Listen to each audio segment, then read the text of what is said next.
Hi, you're with Julian on the Brown Note and a review of Sun's signature, the self-titled debut EP and the first massive album-ish length project from Elizabeth Fraser.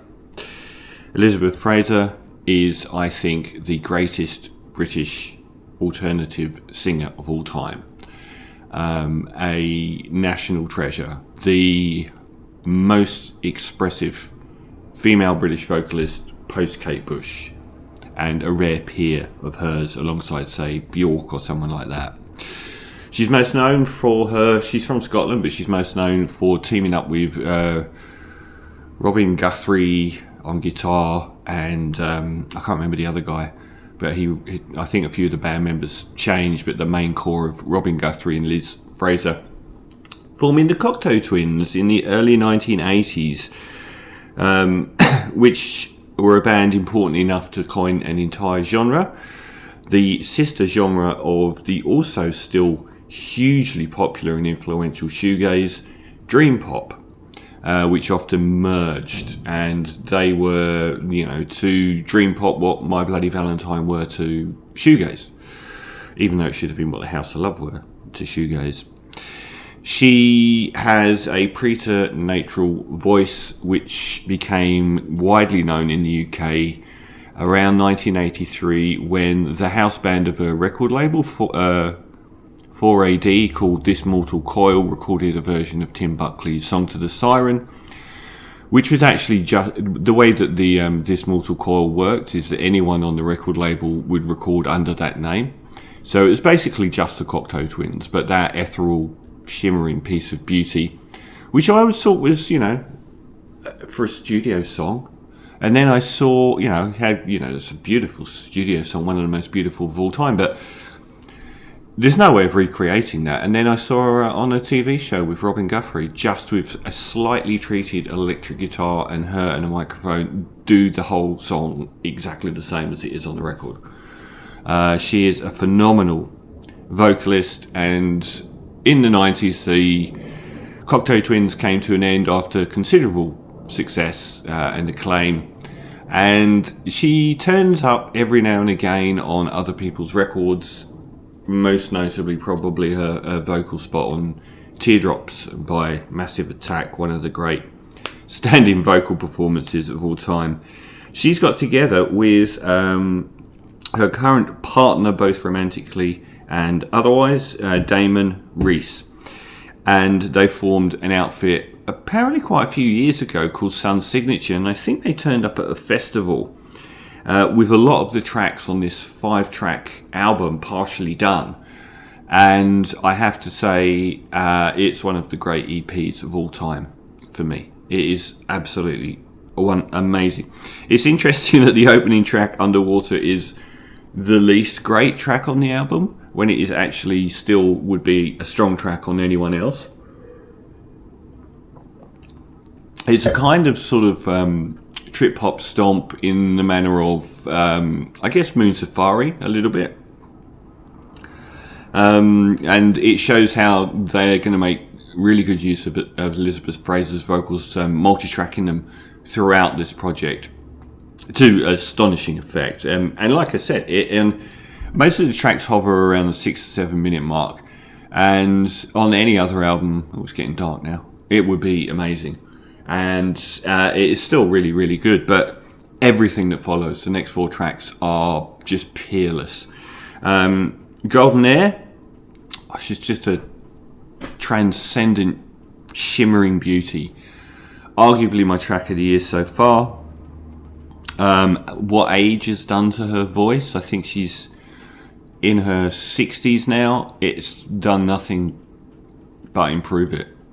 Her high notes are absolutely astonishing, and she has more range to her voice than she did in the 1980s. It's just the most formidable weapon. It is like a Bugatti. It is just a $100 million voice. There are great changes in Golden Air. Golden Air was the semi-single that preceded it a few months back, probably like March, April time. It's got these amazing changes. It builds up a really big head of steam, whereas Underwater is pretty much in the pocket the whole way through. This has these really sort of gentle passages before building up a big head of steam. And I want to see if I can find the name of the guitarist from Genesis, I think. Because he appears on this album and he really adds a lot to it. Here we go, Steve Hackett from Genesis, the guitarist on this track. Reminds me a little bit of the way that Robert Fripp would appear on Brian Eno's music, particularly in Other Green World.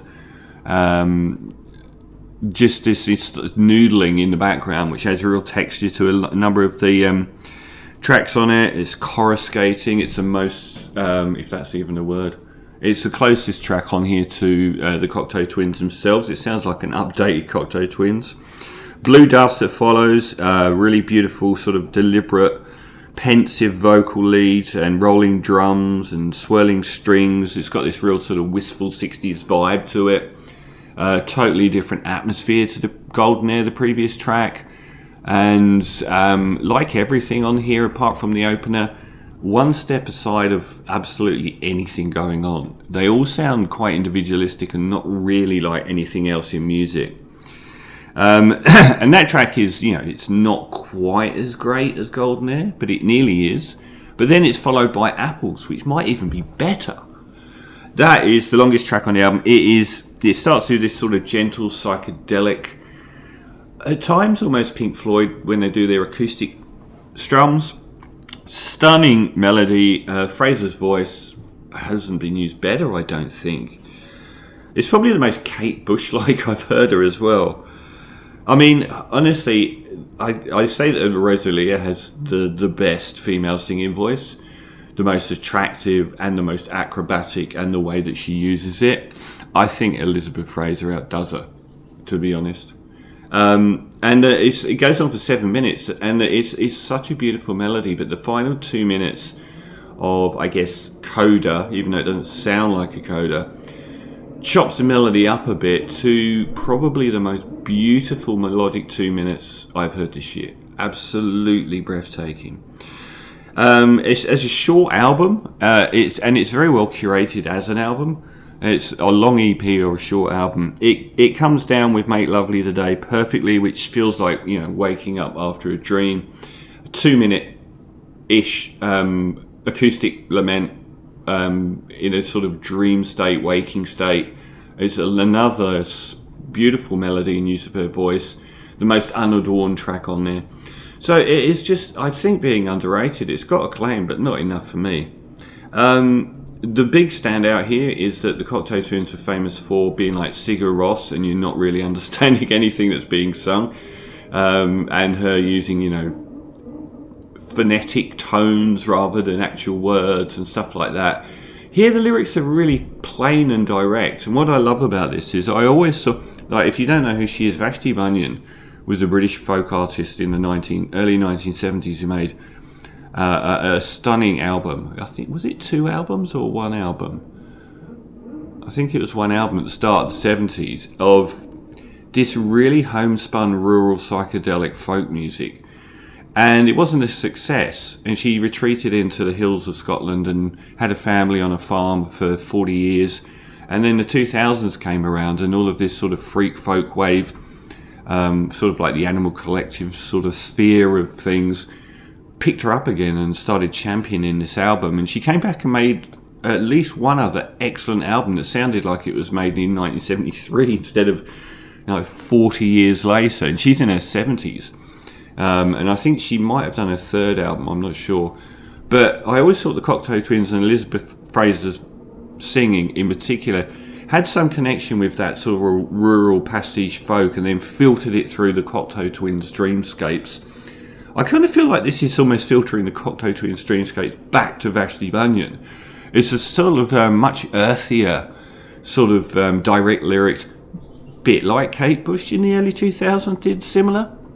So to me, we need Liz Fraser back, and she is a deity to me as a singer, one of the finest vocalists of all time, and this Sun Signature EP is entirely worth it and the most exciting thing that she's done in decades, and for me, one of the albums of the year. A very solid 9 out of 10 for the self-titled Sun's signature EP.